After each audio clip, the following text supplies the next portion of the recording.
How to log into CIBC bank account. Let's get started. Launch your preferred browser, or also you can download the app CIBC. You can get this app easily from the App Store or Play Store. For this video, I will be using the web version. Once you open your preferred browser, type in CIBC bank login and search for it. Different website links will appear.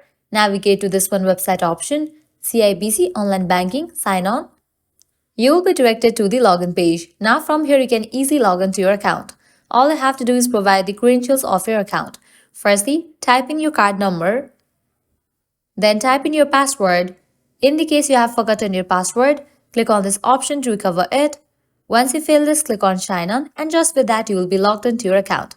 In the case you haven't registered for your online banking, click on this option of register now and you can do that. Well, this way you can easily log into your CIBC online banking account.